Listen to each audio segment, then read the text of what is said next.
Esto es solo el comienzo de es solo un pantallazo muy general a la simbología. Eh, Tanto el segundo tomo como el cuarto tomo de la doctrina secreta son muy sustanciosos en cuanto al análisis del simbolismo. Eh, Blavatsky viaja por nos pasea desde la Kabbalah hebrea, pasando por todos los escritos cristianos, de todos los padres gnósticos, de diferentes cosmologías y mitologías. A veces, quizás uno de los problemas más grandes que tiene el lector de hoy en día, tan acostumbrado a una linealidad del pensamiento, es justamente primero a la cantidad y variedad de la información que se presenta. Y eso no solamente hablo de doctrina secreta, Isis sin velo exactamente es a su manera un caso similar. Quizás valga la pena recordar que ya este problema de cómo Blavatsky obtenía todos estos conocimientos era el dilema de todos los que la rodeaban también en su época. Eh, se llegó a escribir hasta su tía para preguntarle dónde había adquirido tantos conocimientos. Y era capaz inclusive de sostener largas charlas con los intelectuales del día y por otro lado, recuerden que estamos en una época en donde estos temas ocultos no eran solamente prioridad de algunos pocos grupos aislados. Estaban en el siglo XIX el auge del espiritismo, de los fenómenos, estaba en la palestra pública, había intelectuales y académicos que se ocupaban y trataban de resolver esos problemas, había grandes debates públicos. Blavatsky cita los vaudevilles, que son los lugares donde se hacían exhibiciones públicas, algunos inclusive llegaban a manifestar prodigios, bueno, especialmente a través de sesiones espiritistas. Era una época de una profunda investigación en el campo, especialmente de lo fenoménico, y ahí es donde justamente aparece Blavatsky para aclarar, bueno, en realidad lo fenoménico es justamente eso, un phenomenon, un fenómenon. Ella se ocupaba de hacer ver aquello que estaba detrás del fenómeno, lo que nosotros le llamamos el noumenon, el númenon, lo que subyace al fenómeno, que ese era lo importante, es justamente, es decir, lo que está detrás, aquello que causa el fenómeno, tratar de descubrir alguna ley, algún principio que subyazca a esos fenómenos, que en cierta forma fue una de las principales motivaciones de la creación de la sociedad teosófica, cuyo primer principio ustedes ya saben que es el núcleo de fraternidad universal, pero también estudiar los poderes ocultos en el hombre, y ustedes ya tienen alguna idea de cómo surgió contextualmente, cómo fue la creación, la idea que surgió acerca de un club o una sociedad que trate estos temas, ¿no? En primer lugar. Por eso el tema de la simbología, bueno, lleva un tiempo. Y por otro lado, que es lo importante también, es a lo que la misma Blavatsky hacía referencia con el tema de cómo leer, por ejemplo, doctrina secreta. El lector de la doctrina secreta se siente muy desconcertado ante no solamente la variedad y cantidad de la información, sino del cambio de tono y el cambio de frecuencia. Es como si, me imagino yo, en una composición musical, de repente se modulara a tonos lejanos y ¿qué pasó acá?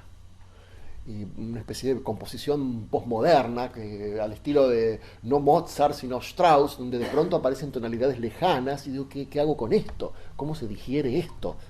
Y justamente el punto es que no apunta a la mente concreta. Eso debemos tratar de entenderlo. Fíjense cuántas veces nosotros hacemos esfuerzo mental en el sentido de la mente concreta para entender algo, y no se trata de eso. Cuando hablaba de abrir canales, surcos en el cerebro, significa que uno trate de forzar un camino intuitivo, leyendo y reflexionando, meditando y dejando que de alguna forma se produzca internamente esa fluencia. Hay que provocar hay que sentarse a provocar esa situación. No hay que, ya no, esta cuestión de leer y tratar de hacer todo el esquemita y entender viene muy bien, pero llega un momento en donde uno se da cuenta que no fue escrito así el texto, porque el texto está escrito de tal manera que que desconcierta la mente concreta. Aparte que, por supuesto, hace falta a veces una gran dosis de conocimiento. En el caso de Isis sin velo, por ejemplo, aún quienes medianamente hemos buceado en la historia antigua, nos hacemos agua a cada rato. De repente Blavatsky cita personajes que uno puede encontrar, por ejemplo, en el Oxford Classical Dictionary, que son personajes históricos que ella cita. Yo me pregunto cómo en esa época ya se enteró de todos esos personajes. Pero por otro lado, de pronto cita a un escriba de la Biblioteca de Alejandría con nombre y apellido, y eso no existe en ningún registro de la historia. Evidentemente, ella por algún lado consiguió esa información, a través de su clarividencia o a través de... usted sabe muy bien que Isis sin velo no se escribió como la doctrina secreta. De hecho, Blavatsky escribió Doctrina Secreta. No sé si fue Blavatsky, se puede decir, no sé si puede decir HPV escribió Isis sin velo. ¿Quiénes escribieron Isis sin velo? Eso uno lo puede ver especialmente en los libros, en el libro de Olcott, en sus hojas de un viejo diario, o Historia de la Sociedad Teosófica, cuando cuenta que en su apreciación da muchas teorías al respecto. Hasta llega a decir Olcott que la Blavatsky había muerto en el campo de batalla y que luego fue habitado su cuerpo. Después dice que en el momento de escribir Isis sin velo, él mismo podía percibir el cambio de una Blavatsky a otra, de acuerdo a quién sea que usara su cuerpo para escribir. Y declara, por ejemplo, que él puede estar seguro que cierto capítulo, como por ejemplo el número 15 del primer volumen, que trata sobre el antiguo Egipto y los misterios, no fue escrito por un adepto X que es tal. Otro fue escrito por un filósofo que no era adepto pero que estaba desencarnado. Otro fue escrito por tal. Y todos usaban la mano y pluma y cerebro de Blavatsky. Eso es lo que cuenta, por ejemplo, el coronel Olcott en Isis sin velo. Por eso uno puede ver que a veces de un párrafo a otro cambió todo, o de un capítulo a otro cambia todo. Y a su vez... Bueno. Está en una carta a sus parientes, que está en una de las revistas, y eso que vos estás diciendo lo cuenta ella misma. Ella misma lo está. Las dos personas las dos entidades que estaban en ella. Así es. Es una pieza, eso es verdad. Por eso uno habla de Blavatsky, pero Blavatsky es un misterio. Sí, Blavatsky como tal, como personalidad, es un misterio. Que no ha sido resuelto. Olcott dice que nadie ha conocido ciertos procesos que han tenido lugar, solo él sabe, muy profundos, y nadie se ha dado cuenta de cosas que él mismo ha percibido, ¿no? Y hasta él mismo, hasta el fin, llegó a dudar quién es Blavatsky realmente. Por eso hay que tener mucho cuidado a veces. Especialmente se nota mucho en Isis sin velo y velo versus Doctrina Secreta. Doctrina Secreta fue prácticamente hubo también maestros involucrados, creo que en ese entonces citan a un Dual Kul, que estaba encargado de transmitir información, tiene una información más acotada, es decir, está basado en estancias precisas de un antiguo libro que ya se acaba de velar, como el Xian, el libro del Xian, antiguo libro de preceptos, donde justamente hablando de eso ella interpreta el lenguaje muy simbólico y trata de traducirlo lo mejor que puede en palabras que son las estancias que leemos en la Doctrina Secreta. Eso también es un verdadero acto simbólico, porque ella dice que no eran palabras lo que estaba viendo, eran símbolos, puros símbolos.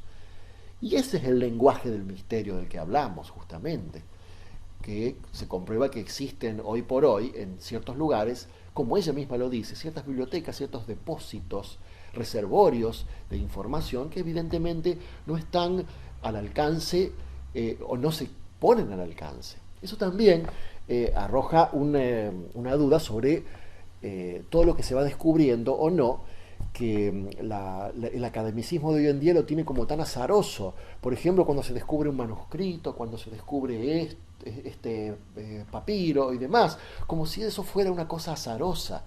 Y en Isis sin velo, y Olcott aclara, a raíz de sus conexiones con un maestro egipcio que él tenía, que eso está perfectamente regulado por la fraternidad. Es decir, ¿qué papiro aparece? Digo, uy, apareció. Por ejemplo, en 1945 ya ni Olcott ni Blavatsky estaba. Y sin embargo hubo un descubrimiento extraordinariamente importante que modificó todos nuestros conceptos acerca del cristianismo primitivo, dando razón a Isis Velo, por supuesto, como corresponde, que es la biblioteca Nag Hammadi, que se descubrió en Egipto.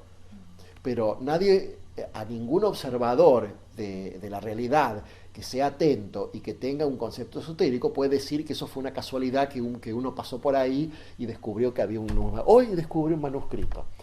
Evidentemente eso está arreglado, que es lo que hoy por hoy los grandes filólogos, que son los que tratan de descifrar todos esos manuscritos, no entienden, como si fuera que esto por azar hubiera aparecido y que por azar en cualquier momento va a aparecer otra cosa. Es una información que evidentemente está regulada. Es decir, nosotros siempre en trasfondo de nuestra conciencia debemos tener esta idea de que existe esta fraternidad que es la que regula el flujo de información disponible. Eso también cae dentro del ciclo de necesidad. Y exactamente, y es cíclico. Cíclico, porque así como hubo épocas de la humanidad en donde no solo la información, sino los mismos maestros están a la luz del día, hay otros ciclos en donde no. En donde todo se hace interno, en donde los procesos son únicamente de índole interna. Y ojo, también hay ciertos procesos en donde se cierran ciertas puertas y se abren ciertas puertas. Por ejemplo, claramente deducimos de la Biblia, que es también debe ser interpretada en un sentido simbólico, dice, es un emblema, dice Blavatsky, un emblema esotérico, que está narrando acontecimientos que si bien históricamente son dudosos o puede haber tenido lugar ni siquiera en el año cero, porque no coincide, no coincide con Herodes, hay un montón de circunstancias históricas que no dan al año cero. Apuntan quizás al año 7 a.C. o años alrededor del año 0, o sea que ni siquiera históricamente podemos decir que Cristo nació en el año 0. Pero inclusive históricamente es algo que no hay ninguna prueba arqueológica. Las deducciones son en general que sí, que fue histórico la presencia de este Cristo. Y uno puede deducir porque evidentemente parte de la función de esta jerarquía no es solo transmitir ideas, sino enviar emisarios. Enviar emisarios bajo diferentes maneras. De eso hay una parábola muy interesante que vamos a comentar sobre los emisarios que se envían, pero estos emisarios tienen esta característica de representar externamente un proceso que se va a convertir en un proceso interno y que va a tener lugar en el interior de cada ser humano, ya que de eso se trata el inmanentismo. De que todos los procesos de la naturaleza, todos los procesos representados por los grandes adeptos y avatares, son procesos que tarde o temprano están llamados a ocurrir en el interior de cada ser humano. Avatar significa literalmente el que desciende. En sánscrito, avatarami es yo desciendo. Tarati es moverse. Ava sería como descender, ir de arriba abajo. Avatara es aquel que desciende de plano, evidentemente, y que trae un mensaje. Realiza, así como Cristo, también lo hizo Buda y también lo hizo los grandes, aquellos enviados de la jerarquía, que hicieron una representación gráfica de los procesos que tarde o temprano van a ocurrir en el ser humano, en el interior. Y eso también es justamente analogía y simbolismo, ¿no? En el caso de la Biblia también encontramos abundantes, y vamos un poquito al tema de estos símbolos que estamos tratados, también innumerables alusiones astronómicas y astrológicas. Ralston Skinner, que yo les citaba, a cada momento dice que hasta las parábolas de la Biblia hay que interpretarlas numéricamente, astronómicamente, y nos da a entender, o sea, hay que leer el librito ese. Yo no lo he logrado leer completo, es decir, hace falta una dosis de concentración y de energía mental bastante prominente para poder develar todos sus vericuetos, ¿no? Y quizás, bueno, no puedo tener acceso a todos los contenidos astronómicos y numéricos de las parábolas. Yo voy a aludir a contenidos simbólicos hoy, por ejemplo, ¿no? Pero no quiere decir que no exista el otro. Por ejemplo, en el Apocalipsis 4.1 hay bastante claro la numerología, que hay una simbología y que tiene que ver con el círculo, es astronómico. Cuando aparece el libro de los 7 sellos, que es prácticamente el comienzo del Apocalipsis, ¿saben lo que significa, no es cierto? En inglés se denomina Revelations, y está muy bien, porque en realidad Apocalipsis significa revelar. Calipto es ocultar, apocalipto en griego es descubrir, revelar, ¿no?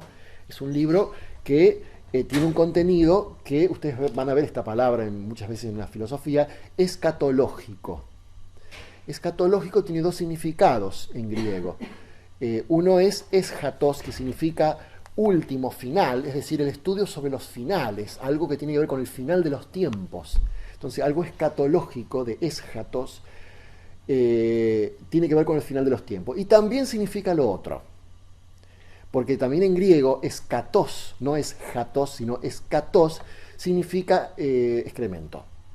Entonces, también se pasó a la misma palabra, y escatológico también significa relativo a los excrementos, en realidad scatos es una palabra en griego que equivale no a excremento, sino a otra que tenemos, que es muy vulgar. Pero pasó y se acuñó escatología del mismo término, pero derivado de 2 orígenes. Por eso hay confusión. Mucha gente discute, ¿no? Escatología, que quiere decir, no, quiere decir las 2 cosas, porque deriva de 2 palabras diferentes. El Apocalipsis es un texto escatológico porque se refiere al final de los tiempos, ¿no?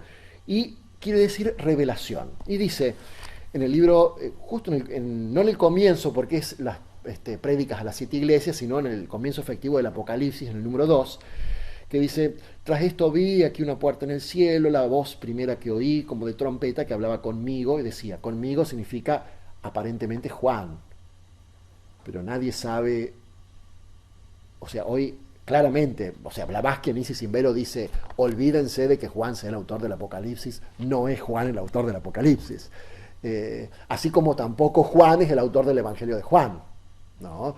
Pero bueno, eso es otro problema, y a nosotros en realidad no nos importa un poco la autoría aquí, sino lo que transmite. Dice, sube acá y te mostraré lo que ha de ser después de esto. Al punto fui arrebatado en espíritu, y aquí un trono estaba puesto en el cielo, y sobre el trono uno sentado, que estaba sentado semejante a una visión de color piedra jaspe y cornalina. En derredor del trono 24 tronos, sobre los 24 ancianos sentados vestidos de ropajes blancos, coronas de oro sobre sus cabezas. Truenos, relámpagos, etc. Y dice, el ser viviente primero era semejante a un león, el segundo a un novillo, el tercero tenía el semblante del hombre, el cuarto a un águila volando, y los 4 seres vivientes, cada uno de los cuales tenía 6 alas, en torno y por dentro están llenos de ojos, no descansan día y noche, diciendo, etcétera, etcétera. Así que estamos hablando de un círculo de 24, que en realidad serían 12 por 2, y en los extremos, ¿qué? ¿Quién es el toro, el águila, el león y el hombre? Los elementos. Tauro, Leo, águila, ¿qué es? El águila es el segundo animal de Escorpio, el primero es la serpiente, el segundo el águila. Y Acuario son los signos fijos, que son clásicamente, en la astrología esotérica, el signo del discipulado, de aquel que está recibiendo las pruebas, ¿no? En los signos fijos, que son los 4 signos, están la cruz cardinal, la cruz fija y la cruz mutable. Y luego el círculo también de todos los ancianos sentados, en el medio uno, que era el jefe, y el trono de los 12 signos del zodíaco. Nuevamente tenemos prácticamente la misma simbología astronómica. Luego tenemos otras claves numéricas, 144.000 que se van a salvar, por ejemplo. Que muchos dan muchas vueltas con eso, y la conclusión general es que 144.000, 1 más 4 más 4 igual da 9, o sea, es la humanidad que se salva, en realidad. O el famoso 666, el número de la bestia, y todas estas cifras, innumerable cantidad de cifras que hay en el Apocalipsis, que es un libro realmente extraordinario, pero sin ninguna clave no tiene ningún sentido, ¿no? Tiene diversas claves, por ahí Blavatsky arroja una que otra idea con respecto a ciertos pasajes del Apocalipsis, ¿no? Evidentemente es un libro que está llamado a ser interpretado numéricamente, numerológicamente, simbólicamente, y hay que tener la clave para eso. Y no están todas las claves dadas, es el tema, ¿no? Una de las formas que los primeros cristianos emplearon para encubrir en símbolos cierta información, por la razón que dijimos, es la parábola justamente, que es como un símbolo hablado. Ellos tenían, ¿se acuerdan que dijimos? Expresar pictóricamente ciertas realidades en un relato que, por supuesto, sea quizás no entendible directamente, sino por analogía. La fraseología bíblica, que es de Pablo, carne para los fuertes, leche para los débiles, implica naturalmente que había un grupo que recibía una información directa y la leche eran las parábolas, es decir, aquellos que recibían la información filtrada a través de relatos, de cuentos, ¿no? y relatos. Por supuesto que ustedes saben que es muy difícil saber qué dijo Cristo en realidad. Los evangelios, obviamente que están sujetos a interpretación no literal, pero son el resultado muy postrero de escritos de quien no se sabe, nadie se sabe quién escribió los evangelios. Y aparte, ¿sí? Sí, no es posible que con esta época de Blavatsky y quienes la rodearon empiece a cambiar un poco eso, la manera de transmitir la enseñanza, porque concretamente por lo menos se exterioriza que Blavatsky fue un canal, que otros seres usaron ese canal para transmitir una enseñanza. También se habla de las cartas de los maestros, que de la manera como se materializaban esas cartas por el adepto y llegaban, es como que hay un cambio o se suma una nota más a cómo llegan a nosotros esas enseñanzas, porque muchas veces en la antigüedad uno escucha sobre cómo fueron escritos los evangelios y no se sabe cierta ciencia de cómo se materializó en la letra y en el papel, pero ahora concretamente se sabe que fue Blavatsky fue un instrumento para que un ser superior, una jerarquía o un grupo de maestros ascendidos diera a la humanidad una enseñanza. O sea, bueno, yo noto una diferencia. Pero ahí está una de las claves fundamentales entre una interpretación teológica y una interpretación simbólica. Porque una cosa, es decir, claramente estamos hablando de que existe una inspiración a eso. No en todos, puede ser que no en todos haya una inspiración, puede ser que algunos sean unas copias o fraudes o inventos, también es posible. No se olviden que de los 4 canónicos que entraron en la Biblia hay un montón de otros manuscritos que fueron dejados de lado, hoy considerados apócrifos, pero que tienen que en realidad podrían tener tanto mérito para entrar en el canon oficial por una sencilla razón. Que si están compuestos de un material perecedero, quiere decir que eran muy importantes y que circulaban, en consecuencia no eran cualquiera. Ahora, lo que vos citabas, en primer lugar, sí, esto se relaciona un poco con la exteriorización que se permite de los maestros, que así como que uno puede tener gráficamente, sintéticamente lo que claro, así como gráficamente uno lo puede ver en las cartas que se precipitaban, uno puede llevarlo a los manuscritos que dejan conocer a la humanidad también de la misma manera. Y por otro lado, es la diferencia que hay entre concebir una escritura que ha sido revelación divina en el sentido teológico y revelación divina, ¿en qué sentido? En el sentido de haber sido inspirado a la persona que escribía. Hay una nota al pie muy importante que hace Blavatsky justamente en este capítulo, que dice, ¿qué entendemos por revelación divina? La revelación divina, ¿qué? Es revelación del yo interno, del Dios interno, es también revelación divina. Si una persona escribe conectada con su yo espiritual, es una revelación divina eso. Pero es muy distinto a considerar que eso es una revelación divina de Dios en el sentido teológico, porque estamos ya en una interpretación dogmática y reglada. Entonces, entendamos, ¿no?, qué queremos decir con revelación divina, dice Blavatsky en primer lugar.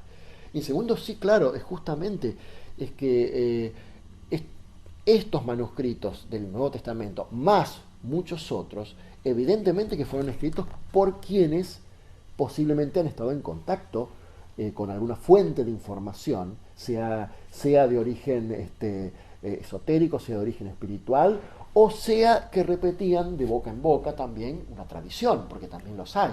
Es muy difícil también saber, y de ahí lo difícil que es evaluar todos estos manuscritos que existían, y por qué, y también es difícil saber qué dijo verdaderamente Cristo, porque como les citaba ayer, nosotros conocemos todo a través de la iglesia, pero no se suponía que llegara a la iglesia, se suponía, las comunidades del reino de Dios esperaban otra cosa, esperaban el reino de Dios, la venida del reino de Dios, no esperaban que venga una estructura pesada que se les ponga arriba. Claro, pero cuando uno observa ahora, es como que hay indicios, como dicen, bueno, esta es la información, no hay mucho margen para decir pudo haber sido adulterado o no. En esta época, por lo menos con este conocimiento. Es que... Pues no te deja, en los determinados indicios que uno va descubriendo, no te permiten ver un margen de error para la especulación. Acá, este es lo que nosotros queremos, que se conozca, y no hay posibilidad que alguien después venga y le cambie las palabras o lo manipule. No sé si Sí, eso quizás se podría ser más admisible en textos, por ejemplo, se me ocurre los Vedas, quizás en el texto de los Evangelios. No, me refiero a la doctrina y ese tipo de enseñanza. Concretamente en Blavatsky.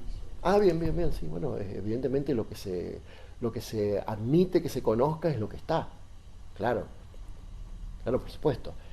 Yo me refiero específicamente a todos, ya que el tema es el cristianismo, de todo lo que hay disponible para conocer. Yo les decía la figura de Cristo y qué decía, que eso es muy difícil saberlo exactamente qué decía, porque no existe nada concreto que diga exactamente cómo era el cristianismo de Jesús y sus discípulos directamente, cómo era el verdadero cristianismo en realidad. El maestro dice en una carta, maestro Cache, sus enredadas escrituras. Enredadas, gracias. Pero yo quisiera leer un poco lo que él quiere decir, me parece, como interpreto yo. Creo que la iglesia ya tuvo su momento. Él me parece que nos quiere decir de alguna manera que lo que nos está diciendo Blavatsky es un nuevo advenimiento, sí, un nuevo mensaje, claro, y que además del nuevo mensaje está el criterio como fue hecho, la forma como fue hecha, y cómo a partir de ahora el mensaje va a ser diferente.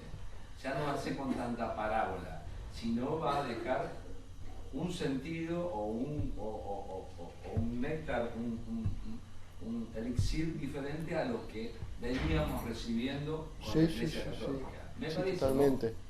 Es más, cuando Blavatsky empieza el tomo 1 de la doctrina secreta, cuando describe las hojas de palma, explica cómo ha sido protegido, lo que tiene ante ella ha sido protegido contra la humedad, contra distintas cosas.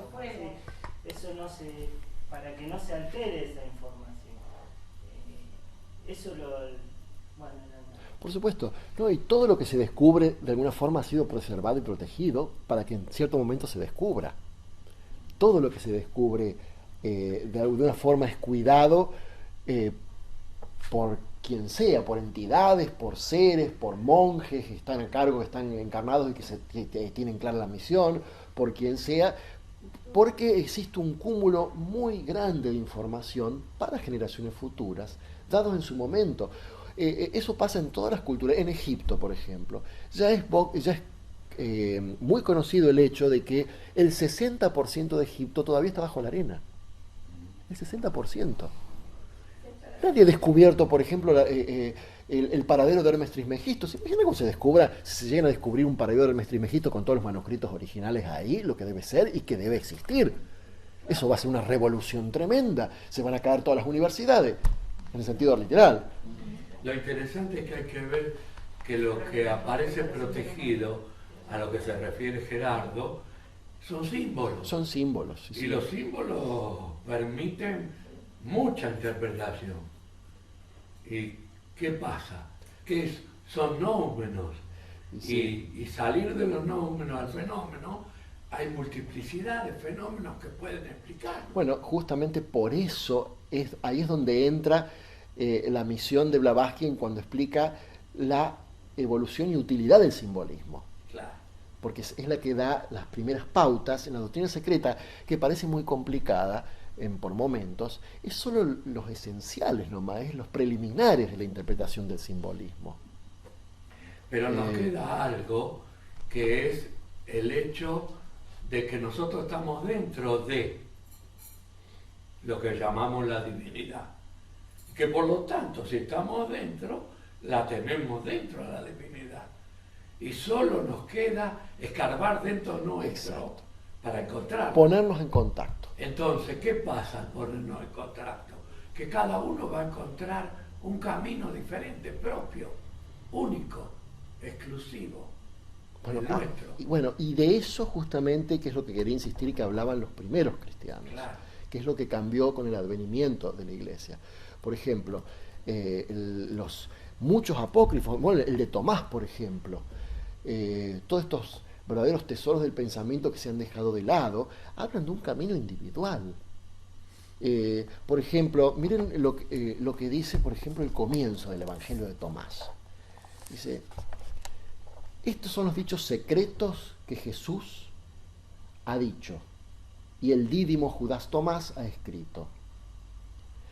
Aquel que encuentre la interpretación de estos dichos no saboreará la muerte. Comienza un evangelio. No. Saboreará, no gustará de la muerte. No conocerá la muerte. Germeneia, interpretación. Y en otro momento dice: cuando engendréis lo que está oculto dentro de vosotros, eso que tenéis os salvará. Pero si no lo tenéis en vosotros, eso propio os dará muerte.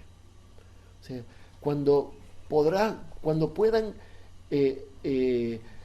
tener acceso a ese reservorio interno, eso los salvará. Está hablando de el conocimiento desde el punto de vista individual, es decir, del punto de vista de la divinidad interna. Pero si uno básicamente está diciendo, si despertás la divinidad interna, eso te salva. Si no la despertás, eso te mata. Claro. Hay una cosa interesante. Entre las enseñanzas se encuentra la idea de la continuidad de conciencia. O sea que cuando llegue un momento de un cambio, se haga conscientemente y no se pierda la conciencia. Y el maestro M, cuando contesta a Siren la carta diciéndole ¿qué está haciendo KH?, da la idea. Dice, él está intentando no ser arrastrado cuando haya el cambio para renacer como un mamut. ¿Por qué? Porque va a mantener la continuidad de conciencia. Y Blavatsky escribe un artículo sobre la continuidad de conciencia. Y hay varios signos que muestran que el trabajo nuestro es salirnos del flujo que tiene nuestra vida personal y llegar a salir del cuerpo y entrar al cuerpo. El doctor Taimi también habla de esto, que solo se va a entender cuando uno sea capaz de voluntariamente salir del cuerpo e ingresar al cuerpo, porque adquiere la continuidad de conciencia. Y el día que tiene que morir el cuerpo, se sale y lo deja que muera, pero mantiene la conciencia. Y ese sigue siendo el yo. Y allí la personalidad adquiere una cierta eternidad. Y esto Fíjense que adquiere muchas cosas que traen continuidad y que son imprecisas, porque nosotros no tenemos acceso directo a esa idea, porque cuando salimos del cuerpo perdemos toda la capacidad consciente. fíjense que el cuerpo, en todas estas escrituras y parábolas, con respecto a su relación con la conciencia que lo habita, tiene muchas descripciones pictóricas en parábolas y las escrituras cristianas, y es muy curioso cuando, por ejemplo, miren por ejemplo el comienzo del Evangelio de María, que es otro apócrifo, que dice: ¿será destruida o no la materia? Dice, el Salvador dijo: todas las naturalezas, todas las producciones y las criaturas hayan implicadas entre sí, se disolverán otra vez en su propia raíz, pues la naturaleza de la materia se disuelve en lo que pertenece únicamente a su naturaleza. Entonces pregunta Pedro: pero ¿cuál es el pecado? Y el Salvador dijo: no existe el pecado. Este texto, no existe el pecado, dice. En realidad, el único pecado es el adulterio. Y uno dice, bueno, adulterio, que no, porque justamente entre los textos gnósticos el adulterio es la metáfora que se designa para designar la caída del alma en la materia. ¿Por qué? Ven la cantidad de parábolas que hay, y yo tengo a referencia una de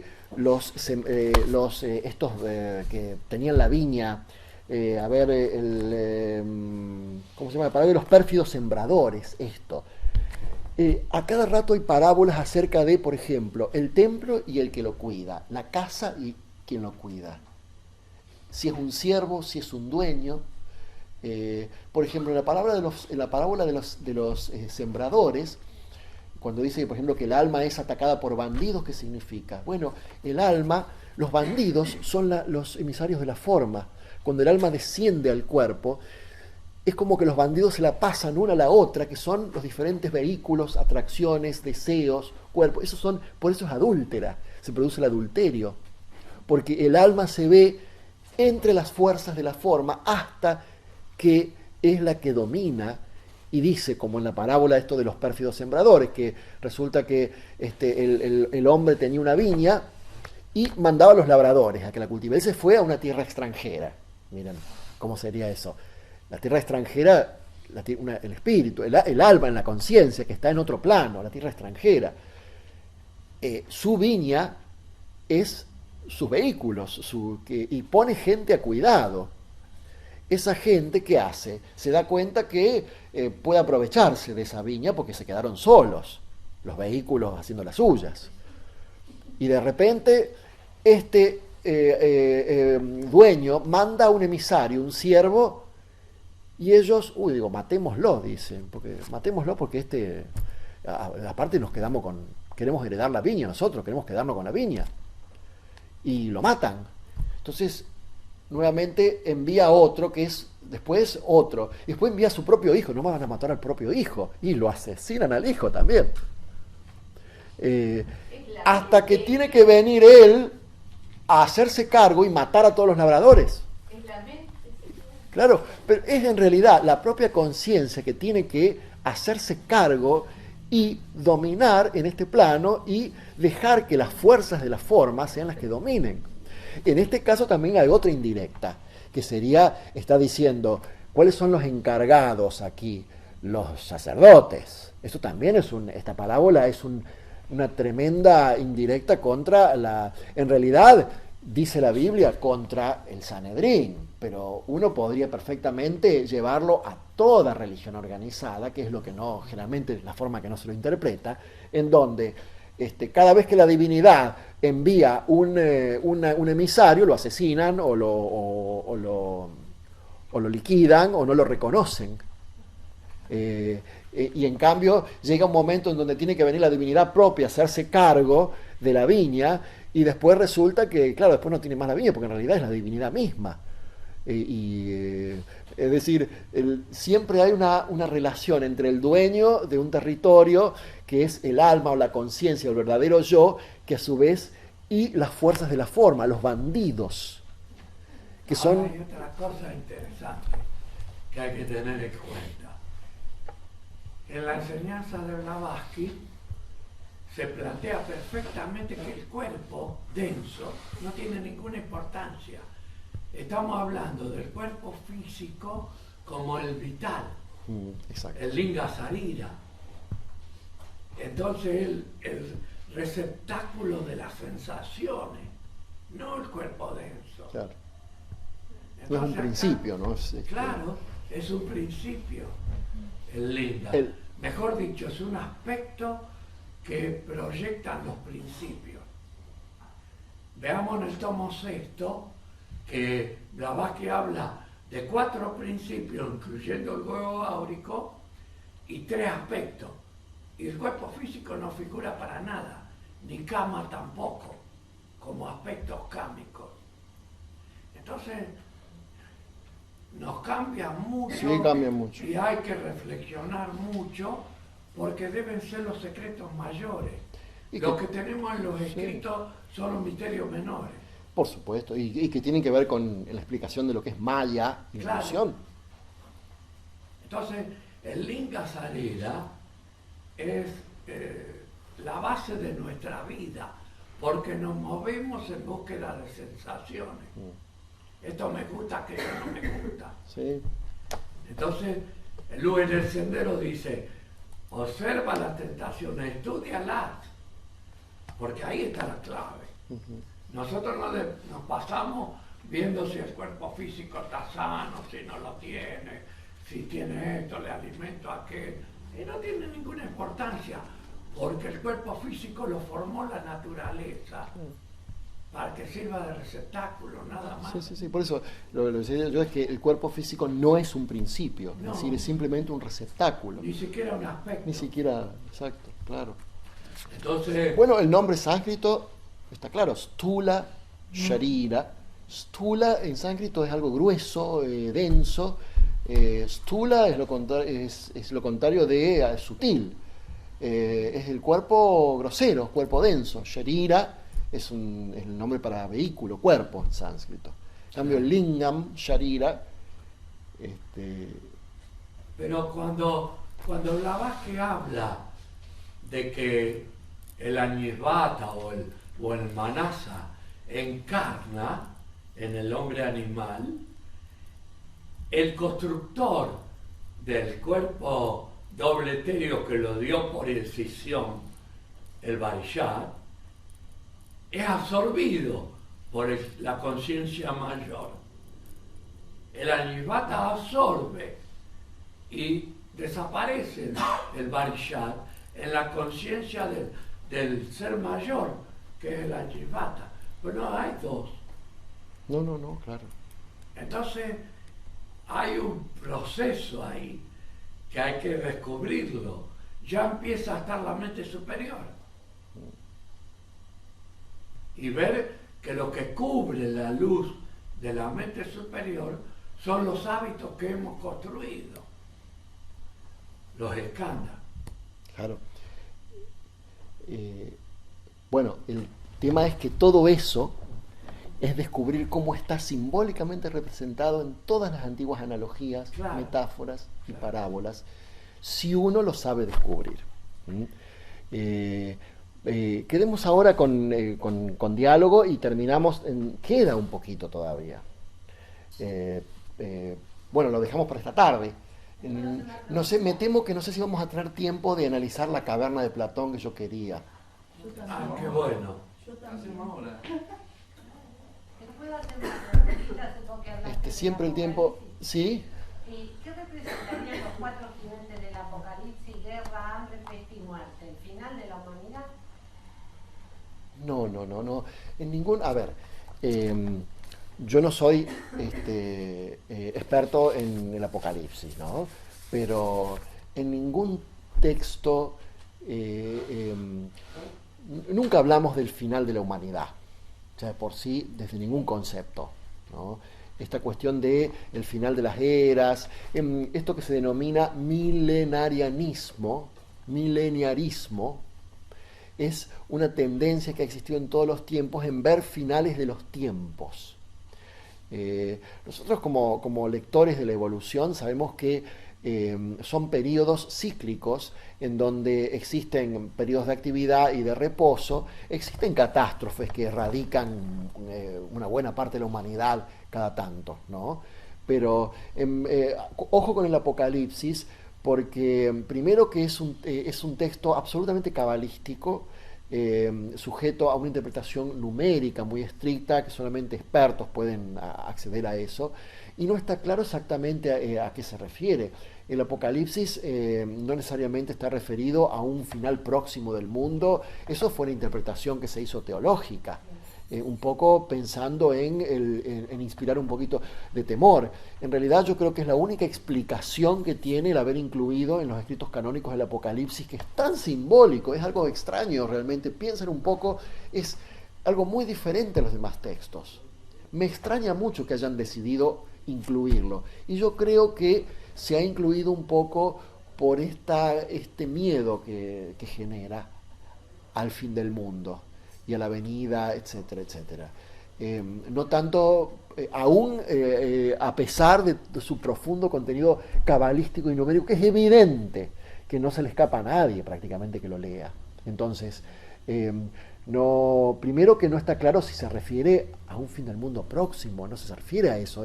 Una interpretación simbólica implica, uno puede darle inclusive interpretaciones históricas. Hay quienes piensan que se refirió a la caída del Imperio Romano históricamente. Por ejemplo, hay quienes dicen, mirá, el 666 la bestia, y en el mundo antiguo era muy común designar los nombres y poner en el hebreo, en el griego, existía cada nombre, cada letra es un nombre, un número. No es como en el español, que es una cuestión arbitraria. Inclusive para mencionar los números ponían letras, tanto los hebreos, los judíos, como los griegos, o sea que cada letra era un número.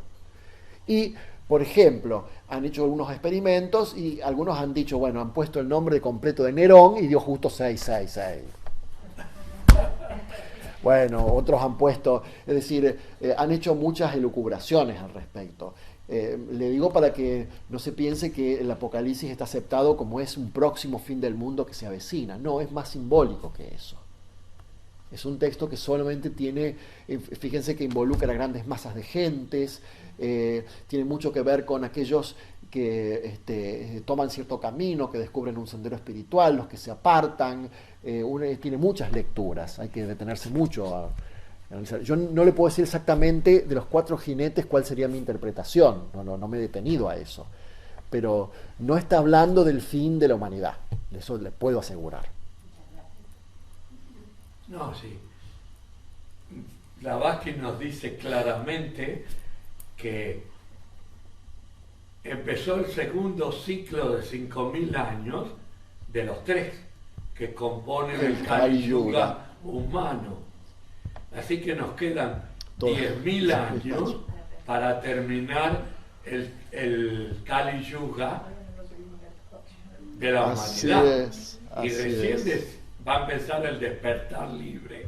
Pero estamos en la mitad. Ese es otro problema. Nos faltan 2 razas completas y 2 subrazas. Así es. Millones de años, o miles de millones. Así es. Así es. Bueno, pregunten. Bueno, hay otra parábola, perdón, déjenme citar otra parábola. Que es muy interesante también, porque las parábolas tienen mucho que ver con esta relación entre el alma y el cuerpo, o también la oportunidad que tiene el hombre de descubrir el sendero espiritual. Ese es otro tema subyacente en las parábolas. Hay una parábola de las 10 vírgenes, por ejemplo, muy curiosa. Para los griegos existía una palabra llamada kairos, que significa oportunidad, el tiempo justo para hacer algo. Kairos es el momento oportuno para algo, la oportunidad, ¿no? Y una de las parábolas que cuentan este sentido de oportunidad es de las 10 vírgenes que había en un templo. Saben que en la antigüedad había templos donde estaban vírgenes consagradas. Las vírgenes eran de extrema pureza, tenían que custodiar la llama del templo, tenían que mantener siempre la llama prendida, que nunca se apague. Y estas vírgenes tenían cada uno una llama, una especie de antorcha, y tenían que cuidar que esté siempre encendida.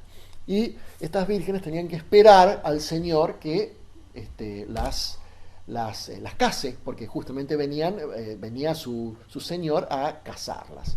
Y hay algunas que se han preocupado por conseguir el aceite para que les quede para toda la espera, y algunas que recién se dieron cuenta tarde.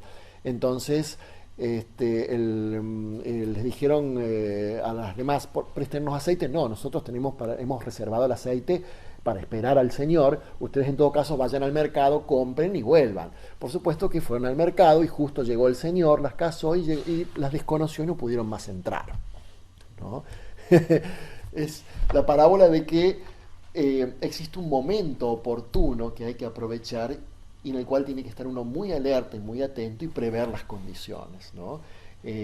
Son parábolas muy significativas que tienen que ver con la oportunidad espiritual, que traducido más en términos esotéricos diría, si no, a esperar otra encarnación. Y nadie te puede dar el aceite. Y que uno puede procurarlo, exactamente. Hay que guardar una botella. Hay que guardar una botella en la heladera. Esto de que la madre de Cristo fuera virgen también era un simbolismo, ¿o no? Eso se entiende, sí. Bueno, fue toda una discusión que hicimos el otro año, cuando alguien preguntó eso. Pasa que hay mucha discusión al respecto porque con este tema salió de María Magdalena y toda esta cuestión. Yo no sé por qué, claro, es un tema que preocupa mucho y yo no veo que sea tan significativo para resolver el tema. Claro, es significativo para la teología cristiana. Porque Cristo existió. Claro. Físico, pero para el que no existió Cristo. Pero fíjense que, perdón, ¿no? Tiene implicancias teológicas eso. Si, por razones que son discernibles, si uno no admite este tipo de virginidad absoluta planteada, se cae, teológicamente se cae todo el principio. No así concebido a Cristo como un avatar, que a nadie le importa si ha sido virgen en ese sentido o no. Es parecido a esta preocupación de ver si María Magdalena era pareja o no de Cristo.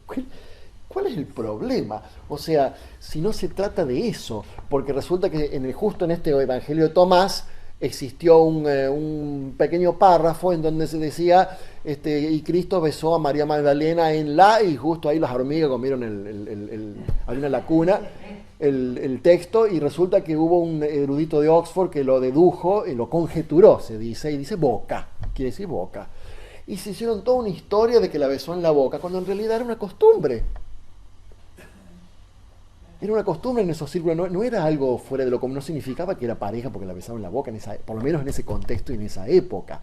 Entonces se armó toda una historia. Sí se sabe, por ejemplo, que María Magdalena llegó a ser una mujer muy apreciada dentro del círculo cristiano, porque aparte económicamente sostenía el cristianismo, era una de las que sostenía, y que luego después de Pedro, que era muy fóbico a las mujeres, el primer papa, la piedra sobre donde se fundó la iglesia, prácticamente por una cuestión también práctica, porque supongo que a la iglesia le cuesta sostener a una familia entera y no a un sacerdote solo, pero por una cuestión así, la mujer fue dejada muy de lado, ¿no? Pero no era así aparentemente en los comienzos del cristianismo. Entonces es todo un tema que está en discusión, ¿no? Y eso que se degrada a María Magdalena dice que fue la iglesia la que la degrada. Sí. En realidad venía de la casa de David y era de sangre muy pura. Sí, no, pero aparte eso es medieval, ¿eh? Claro. María Magdalena, aparte que aparece en puntos cruciales de la historia, por ejemplo el Evangelio de Juan. El Evangelio de Juan es un evangelio que ya San Clemente de Alejandría decía, Juan escribió un evangelio espiritual, como diciendo es un evangelio único, y realmente es único, el comienzo que tiene es absolutamente único. Y por ejemplo en ese evangelio aparece María Magdalena en los sitios claves, lo cual significa, si aparece en los sitios claves, que era un personaje importante, y también significa que se le han sacado texto, le han volado texto. O sea, que el Evangelio de San Juan ha sido manipulado. Esos son los rastros que encuentran los filólogos de un texto que estuvo antes y que ya no está. Lo cual significa que era un personaje muy diferente a lo que lo ha pintado la Iglesia posteriormente, ¿no? Por eso se dice que la película El Código de Da Vinci le movió el piso un poco a la iglesia. Sí, pero no se olviden que El Código de Da Vinci es una novela. Es una novela, con algunos rasgos de la Muy pocos. Muy pocos. Quería hacer un comentario que cuando era muy jovencita, que he estudiado varias veces la Biblia, con toda la iglesia, un monseñor nos explicó de esto de las 10 vírgenes, de que era el alma, era el viaje del alma. Y me llamó la atención porque es muy pocas cosas con ese simbolismo arcaico, real, de lo que estamos hablando, ¿no? El ocultismo dentro de lo externo. Y la otra es de que tuve una compañerita monja, en ese momento tenía 16 años, y eso también se relataba y se daba a la que pasaba a ser monja, ¿no? Que se tenían que convertir en la Virgen, el alma, para que Cristo después las tomara. O sea que todo ese simbolismo era explicado. Sí, yo me pregunto qué historia épica no es en el fondo el viaje del alma, ¿no? O qué parábola en el fondo no alude al viaje del alma y su inmersión en un cuerpo y su despertar espiritual. Es prácticamente toda la simbología alude a eso. Porque al fin y al cabo la simbología conecta el microcosmos con el macrocosmos. El despertar de un cosmos se relaciona también con el ser humano y viceversa. Para mí lo importante de la doctrina secreta es que Blavatsky elimina la simbología cuando habla con palabras claras y precisas del proceso general de la manifestación.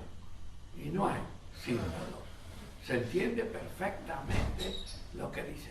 Cuando ella cita a otro, es literal, claro, ahí es literal. Claro, ella trae los símbolos. Claro. Pero cuando ella habla, dice, no, esto es así, así, sí, así. Sí. Porque ella ya hizo el proceso de traducir esos símbolos, ¿no es cierto? Claro. Ya ese idioma ya lo ha hecho, ya tiene el proceso hecho y habla literalmente. Y es la nueva enseñanza que dice Mahachohan, que se prepara a nadar, sin símbolos, para que se entienda para esta civilización. Posiblemente se descubra mucho más dentro de 500. Sí, seguramente. Aún así, para una parte de esta simbología. Bueno, siempre, claro, para los que van a la cabeza. Claro. O sea, aún así, todavía eso simbólico está, digamos, mejor poder recibido, ¿no? ¿Por Pero- qué no impactó la doctrina secreta en su momento? ¿Usted cree que lo impactó? Sí. Sí, impactó y mucho. Se le dio la primera edición en Impactó un y día. mucho. Pero o sea, no sé si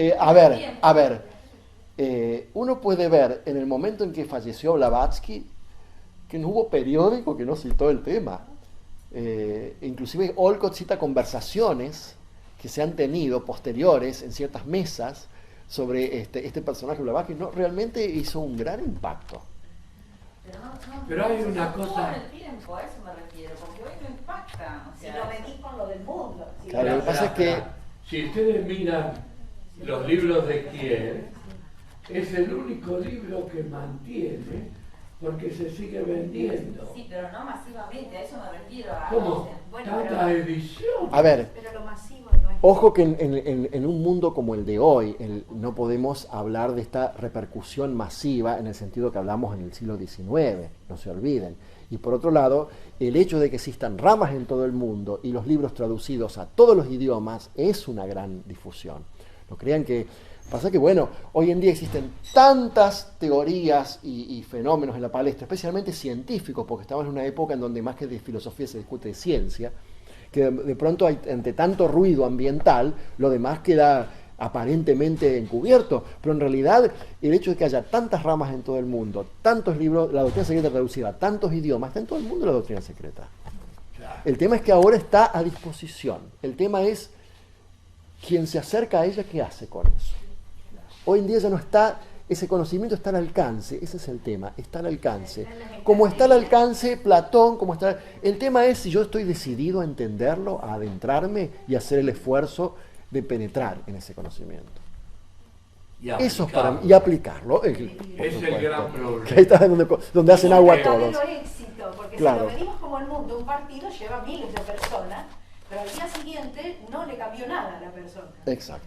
El verdadero éxito de esto es justamente, está oculto a la vista del mundo. Pero está a disposición, ese es el tema. Es la oportunidad, que es lo que hablábamos antes. Así es. En esta encarnación tenemos la oportunidad disponible. Y si no la aprovechás, y quién sabe cuántas encarnaciones después vas a volver a encontrarla.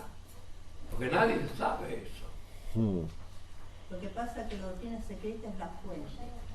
Y estamos muy acostumbrados a tomar el agua del arroyo. Eso es otro punto que justamente ahora iba a aludir, ¿no? Que es el reconocimiento de la fuente. Hace poco salió un documental, no muy feliz el documental sobre Blavatsky, pero hay tan pocos documentales sobre Blavatsky en los canales oficiales que era como una novedad. Y si bien planteaban la posibilidad, algunos dicen que fue un fraude, otros dicen que fue, sí la dan como la primera que trajo la antorcha de Oriente a Occidente. Eso es innegable. La fuente es prácticamente la fuente de la cual el afluente, digamos el canal principal que alimentó todos los demás afluentes posteriores. Y eso es algo que generalmente no se reconoce porque se pone doctrina secreta o Blavatsky al lado de todo, digamos, la selección que tenemos hoy en día de literatura, que es muy amplia, y no se reconoce su carácter primigenio. De ahí parte todo el esoterismo de Occidente. Y ahí eso es lo bueno que explicaba este documental, que uno ya va a un negocio y ve libros de yoga, practica yoga, compra el libro de esoterismo, compra incienso, compra esto, y no se da cuenta que sin Blavatsky todo eso no sería posible en Occidente. Claro. Superficial o profundo, todo lo que sea conocimiento, ni superficial ni profundo, sería posible sin esa primera huella dejada por Blavatsky al pensamiento, que realmente fue una apertura, como decían recién por aquí. Sí, creo que lo habéis dicho, fue realmente una apertura tremenda y fue realmente, en cierta forma, una herida tremenda a los conceptos de la época, porque es las consecuencias de rasgar una parte muy mínima del velo, que dejar infiltrar información que prácticamente inunde y condicione todo el pensamiento moderno. Aparte que no puede ser manipulado, no puede aparecer ahí en la sociedad teosófica querer cambiar algo porque hay muchos indicios. Dicen, bueno, es esto, acá no podés cambiar esta palabra, no puede estar como se ha manipulado la información desde el antiguo. Claro, pero el tema es admitir que toda información que circula de esoterismo de cualquier línea es un afluente de esa primera legitimación de información, porque evidentemente esta información surgió legitimada por un grupo de adeptos, no es poco eso, que tuvo el permiso de ser puesta a disposición. Todo lo demás partió de ahí. Es el tronco principal del árbol. Y sigue partiendo realmente. Que quería decir referente a esto que vos decís que uno no se da cuenta, el saumerio, el yoga y demás. Tengo el hijo de una prima, vive en San Francisco, nació allá en Estados Unidos y tiene entre 39 y 40 años un infarto cerebral. Quedó todo paralizado.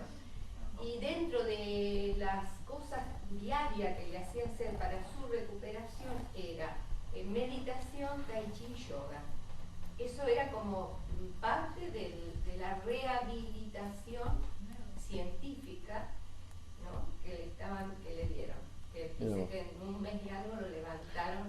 Por eso, todas estas obras inciden no solamente, esto me parece importante recalcarlo, individualmente para el que lo lee, son huellas dejadas en la atmósfera mental. No sé si me entienden, no es solamente una cuestión individual, es algo colectivo. Porque mientras sale esta información, hay un grupo de adeptos que están trabajando directamente sobre el plano manásico, enviando ideas, es decir, es un trabajo muy conjunto, muy, muy complejo. No es simplemente que le llega al que la lee, ese es un error. Es una huella profunda en el pensamiento humano, que abre la posibilidad a otras ramificaciones. Y que en cierta forma hay mucha discordancia en las opiniones. Yo, por ejemplo, con mis propios compañeros de rama discuto mucho porque ellos, por ejemplo, opinan que muchas veces el hecho de que mucha gente hable de temas naturalmente espirituales, aunque sea superficiales, ya es un progreso. Puede ser que sea un progreso. pero a mí me preocupa que hay ciertos temas en donde la superficialidad puede ser más peligrosa que no saber nada. Media verdad. Entonces, Lo verdad. yo tengo mis reservas a que de pronto, claro, es un mensaje más atractivo, porque Eso lo dice es un como camino... una verdad también. ¿Se imaginan? Si hay una línea, por ejemplo, como hay muchas que dicen que ya estamos prácticamente, primero, ¿cuál es la característica? Hablan de que la iluminación viene de afuera. Si no es por una nave espacial, es porque resulta que llegamos a unas vibraciones planetarias que de golpe se aceleró todo y se aceleró la vibración y de golpe, nos iluminamos. Fantástico, maravilloso. No sé si maravilloso que pudiera ser así. Sería más o menos como pretender que, como me decía un alumno, pero entonces ¿qué? Si llega la época en donde yo me pongo un chip y puedo tocar una sonata de Beethoven, ¿eso no está bien? Pero qué mérito o qué gusto hay de tocar una sonata de Beethoven poniéndose un chip en la cabeza. Si realmente, justamente, la riqueza está en el proceso de llegar a hacerlo. Y cuando uno llega, se acabó el interés. Viene el interés por otra cosa mejor. Entonces no tiene sentido el chip, porque hay que cambiarse el chip por otro. Entonces vamos a estar cambiando el chip a cada rato. Y con la iluminación es lo mismo. ¿Qué sentido tiene una iluminación que venga de afuera? Es como re fácil. Es re florido, fantástico, estamos todos iluminados. O como el camino. Pero, O como me dijo alguien, no, ya no existe el karma. Ajá. Perdón. Eduardo, pero hay una cosa interesante. Hace 2500 años eso lo planteó el Buda y habló de la vacuidad, necesidad de no tener cosas con origen dependiente. Ahí está el problema. Si tiene un origen dependiente es algo compuesto que va a terminar, no es la realidad. Así es. Hay que ir entrando dentro de uno mismo y de las ideas hasta el punto donde no tenga origen, sea la realidad última. Y eso no puede depender de nada. Si uno piensa mucho en esto, investiga, hay muchos escritos del budismo que tratan la vacuidad. Hay una traducción que ya Kier no la quiere reeditar. Hay un libro de una mujer, no me acuerdo ahora el nombre, no me sale, que escribió, que hizo el mismo camino que Blavatsky por el Tíbet, sola. Tengo la punta de la lengua, pero Sí, yo también. La tengo que... Bueno, y le dedicó mucho tiempo a la enseñanza de los maestros tibetanos que están siguiendo la enseñanza del Buda. Y le investigó este tema de la vacuidad, que es elusivo, porque nosotros siempre le tratamos de dar forma, y la vacuidad no tiene que tener forma. Es un poco el acceso que hizo Platón al mundo de los arquetipos. Justamente. No es decir arquetipo. ¿Qué son los arquetipos? Son archetipon, o sea, son modelos primarios. El origen, que no tienen origen dependiente de nada. Primarios, o sea, Son no primarios. dependen de nada. Entonces, no hay composición. Todo lo que esté organizado es manifestación. No es el logos en su previo, lo precósmico o lo antes que, como están los símbolos allí, antes de que se ponga en marcha el sistema. Cuando se pone en marcha, ya está compuesto. Y eso va a terminar. El día que termine su ciclo de expresión manifestada, de decaimiento y de destrucción. Entonces, hay que ir a un punto sin origen dependiente. Y es un tema, El samadhi, ¿cómo se llama? Nirvana. Sí. Que no sabija o nirvija. Bueno, Nirvilla. claro, sin semilla. Sin semilla. Así que está tratado en muchas líneas. Pero, claro, el estudiante que no quiere hacer mucho esfuerzo ni sí, reflexión y busca lo fácil y se queda ahí con lo fácil. Y sí, hay una explicación que lo ayuda a vivir, pero no lo va a llevar muy lejos. ¿Por qué? Tarde o temprano, la historia lo demuestra, la fuente prevalece. Y no hablo en sentido de prevalecer como institución, hablo en sentido de la fuente tal como fue dada. Eso está ocurriendo en muchas áreas hoy en día del pensamiento. Creo que por allá alguien quería decir algo, ¿no? Sí, escuchame. Vos sabés que todos sabemos, el Nuevo Testamento es la base casi primordial del nuevo cristianismo. Digo, si uno se pone a analizarlo mínimamente, nos damos cuenta de que hay un 50% escrito por las aventuras y desventuras de un solo personaje, de lo cual no sé si la Iglesia o nosotros mismos no se habla tanto. Y creo que vos a lo mejor sabés algo más, y a lo mejor digo yo porque te gusta el tema. ¿No podés decir algo de Pablo? ¿Cómo era su vida? Si realmente si hay algo para decir, ¿no? Este hombre se perdió la de Pablo. Claro, sí. Se perdió la charla que di de Pablo. ¿Cuándo fue? No, el otro año, el anteaño, sí.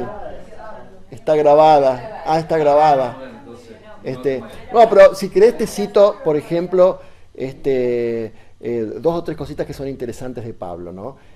Para ir terminando ya, porque ya se va a hacer la una en rato, después vamos a tener que volver enseguida después porque prácticamente es lo más fidedigno que nos queda en realidad no cuentan esta vida de Jesús, pero es lo más fidedigno que nos queda, porque es lo más cercano. Prácticamente son las comunidades que han sobrevivido, son las de Pablo, no son las de Pedro. Pedro realmente es Nisi sin velo, bueno, realmente pobre Pedro queda un poco muy poco valorado, y yo creo que tiene mucha razón histórica. Blavatsky claro, le llega a llamar hasta cobarde, porque es cierto, en realidad él nunca estuvo en Roma, Pedro, es un mito que fue martirizado. En realidad las comunidades que han sobrevivido son las de Pablo, porque él se dedicó justamente a ir a predicar a quienes no eran judíos, a los gentiles. Básicamente, Pedro todavía insistía en que había que circuncidarse, Pedro insistía en que las mujeres no tenían lugar, etcétera, etcétera. Y ese fue prácticamente la piedra, Petros, la piedra. Pero en cambio Pablo, que claro, no fue estrictamente un apóstol, aunque se le suele llamar apóstol, ¿no? El creador de la Iglesia. Prácticamente es el creador del cristianismo tal como lo conocemos, el de la Iglesia. Pero él era discípulo de Samael, ¿no? Pero él también, bueno, Pablo, inclusive Pablo pasó por varias iniciaciones en los misterios antiguos también, inclusive judíos, también griegos, frecuentó en su época. Bueno, lo que pasa es que él, como en su momento fue soldado, los soldados también tenían mucho acceso a muchos misterios como los de Mitra, eran muchos que pertenecían al ejército, eran iniciados en ciertos misterios, era muy propio de la época romana, pero y aún así también en sus escritos cristianos da a entender que el cristianismo contaba con un grupo selecto a quienes se transmitía otro tipo diferente de información. Miren, por ejemplo, una en Corintios que dice, por ejemplo, hablamos de sabiduría entre los perfectos. Cuando dice perfectos se les traduce teleiois, que significa iniciados en realidad. No la sabiduría de este mundo ni los arcones de este mundo, sino la sabiduría divina en un misterio, secreta, que ninguno de los arcontes del mundo conoce, ¿no? Y inclusive en otro momento acá declara: de acuerdo a la gracia de Dios que se me ha concedido como maestro constructor, architecton en griego es maestro constructor, he establecido los fundamentos. Y es curioso que el único lugar en la Biblia donde se cita esa palabra es en ese lugar, ¿no? Inclusive esta famosa frase de quien no reciba el niño de Marcos 10:15, quien no reciba el reino de Dios como un niño pequeño no entrará en él, que muchos han hecho mucha interpretación muy poética del asunto, pero en realidad concretamente en Nisi sin velo lo dice Blavatsky, que niño pequeño es el iniciado. En el Talmud hebreo inclusive se llaman niños pequeños a los iniciados, y en el sentido literal, niño pequeño. ¿Y Paulus qué significa en latín? Pequeño. Niño pequeño. Paulus en latín es un adjetivo, significa pequeño. El pequeño. El que es el apelativo también de Pablo, haciendo referencia a que, por ejemplo, Pablo era iniciado, ¿no? Inclusive otras afirmaciones. Por ejemplo, cuando dice Pablo, ¿acaso no sabéis que nosotros en el futuro juzgaremos a los ángeles? ¿Perdón? Si eso no es la explicación de que la evolución sigue un sentido espiral y que tarde o temprano una oleada de vida aparece en otra situación, en otro reino, ¿qué es entonces? ¿No? Y una cantidad innumerable de afirmaciones. Por ejemplo, de Pablo deriva esta afirmación de leche y carne, que lo utiliza mucho en la epístola a los Corintios, por ejemplo. Pablo fue realmente, de acuerdo a lo declara J.C. Simbelo, lo dice, el iniciado número uno del cristianismo. El iniciado del cristianismo. ¿No? Bueno, nos vamos y volvemos esta tarde. Chao.